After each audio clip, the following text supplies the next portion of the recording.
Do you think they should go to jail for this?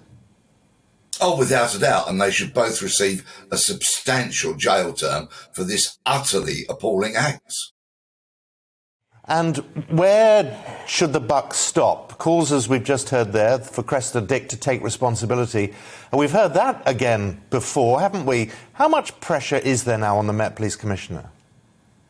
Well, I'm afraid this ghastly set of circumstances is just yet another major failing and a real big red flag about the behaviour, culture, standards of some officers within the Metropolitan Police. There is, of course, a root and branch review being carried out into standards of culture, but Cressida Dick has manifestly presided over an organisation which has had catastrophe after catastrophe happen on her watch. May I just point out that yesterday, another Metropolitan Police officer, Detective Inspector Neil Corbell, was convicted of 19 voyeurism offences, and he's putting forward some mitigation that he has a sex addiction.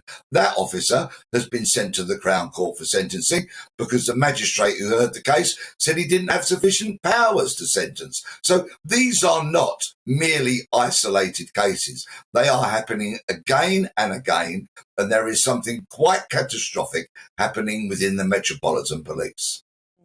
Good morning, Peter. Let's focus on how this was and this is for Mina Smallman. I'm going to quote, she said, "You go to London to start to prepare the funeral of your dead children. Then you're forced to have a meeting with the IOPC. Then the commander to tell you that the police officers that should have been protecting the area had actually taken selfies and sent them out." I mean, how can women, especially mothers, trust the police anymore? Let's focus on that for a moment, because this is a very, very real issue.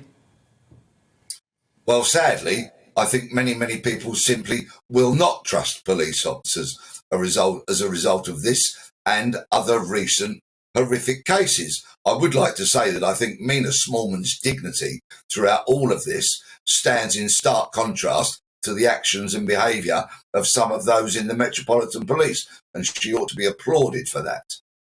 If I may just touch on one thing, PC Lewis, the younger officer convicted yesterday, who was 33 and had 9 months service, only 9 months. For me, that really flags up deep concerns about the vetting, recruitment and training processes.